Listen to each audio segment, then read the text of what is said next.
Alrighty, so what you're gonna need to get started is a 5 or 6 gallon brew bucket, preferably with a spigot on it. It just makes things a lot easier, especially if you're going large scale and kegging. If you're going smaller, you can just buy the size vessel that you need. You're gonna need a brew bag here. This is a cloth reusable brew bag. These are great. You can just clean them after each session and then brew again. You're gonna need some cleaner. We use PBW by 5 Star. It's one of the best brewing cleaners.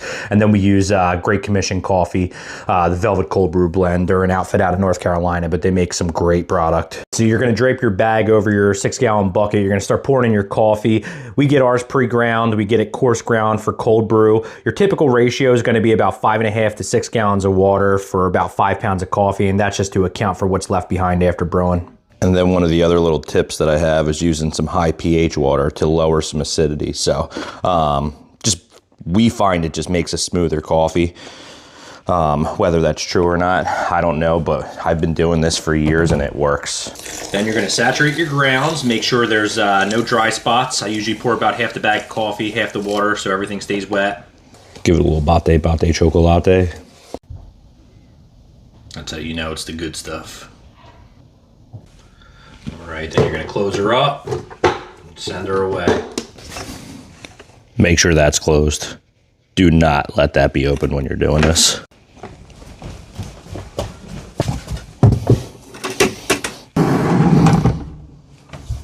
"24 hours later."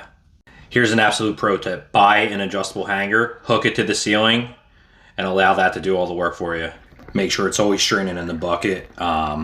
If not, you will have a total mess on your hands.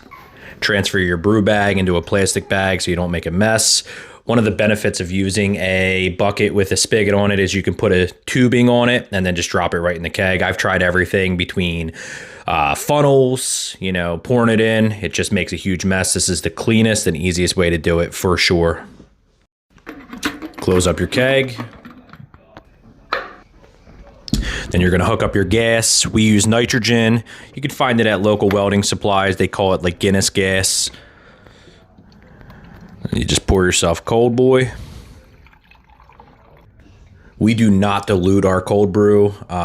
We drink it straight out the bucket like God intended. Then we compost all of our grounds. Excellent nitrogen. Bury that bad boy.